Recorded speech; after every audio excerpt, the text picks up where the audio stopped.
projet Batcool est un projet d'expérimentation sur des bâtiments d'élevage de petits ruminants en période estivale. Il a permis de mettre en évidence des points particuliers sur lesquels on peut intervenir au niveau des bâtiments d'élevage, tels que l'implantation des bâtiments. Le choix du site est primordial. Il est indispensable de privilégier toutes les conditions naturelles sur lesquelles on peut agir, notamment l'ensoleillement. Disposer un bâtiment par rapport au soleil, ça c'est très important. Il faut que le bâtiment d'élevage soit ensoleillé sur toutes ses façades pendant toute l'année. On va aussi privilégier la situation du bâtiment par rapport à la pente, plutôt en promontoire ou en crête, différencié d'une situation en replat ou en fond de vallée. Il doit être bien ventilé et permettre au maximum d'utiliser ces conditions naturelles. Et si on a eu cette idée de bâtiment, c'est parce qu'on n'avait pas d'équipement adapté. On avait un troupeau qui commençait à être un peu important. Notre technicien qui était en activité dans le temps, en 2013, nous a conseillé sur ce bâtiment.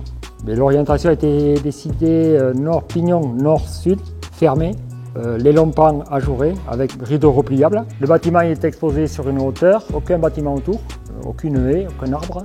On a souvent du vent d'ouest et après côté est, on ouvre quasiment tous les matins en été. Au niveau de l'ambiance de ce bâtiment, sa structure fait que c'est un bâtiment ventilé, très aéré, sans courant d'air.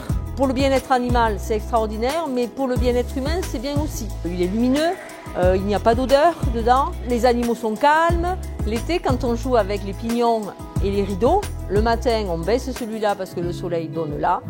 Et l'après-midi, on baisse celui-là parce que le soleil donne là. Ce qui fait qu'on a toujours une sensation de fraîcheur par rapport à l'extérieur quand on rentre dans le bâtiment. En principe, quand des animaux ne sont pas bien à un endroit, ils vont tous se rassembler à l'endroit où ils sont le mieux. Donc là, ils sont tous couchés, très étalés. Donc déjà, c'est un signe de bien-être dans un bâtiment. Ça. Il faut éviter l'orientation de la façade longitudinale au sud-ouest. Parce que c'est cette orientation qui va privilégier le rayonnement solaire à la fois sur la toiture du bâtiment et à la fois sur la façade. Les autres orientations sont moins dommageables. Ces dernières années, on a fait évoluer un peu notre système transhumant en gardant des bêtes l'été sur l'exploitation pour produire des agneaux de contre-saison à l'automne. On s'est aperçu avec le changement climatique qu'on peut constater, des températures moins agréables pour le confort de nos animaux. Du coup, la MRE nous a proposé Batcool et nous avons adhéré au projet.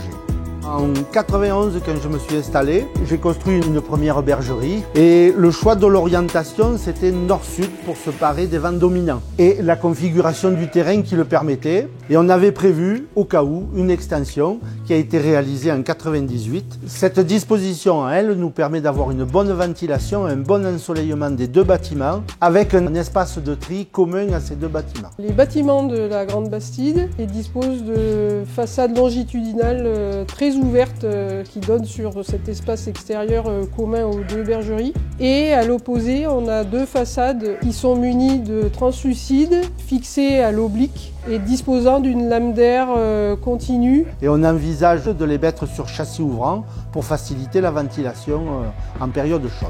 Et il était important pour Jérôme de toujours privilégier la ventilation naturelle et ne pas passer sur une ventilation mécanique pour gérer l'ambiance dans ces bâtiments.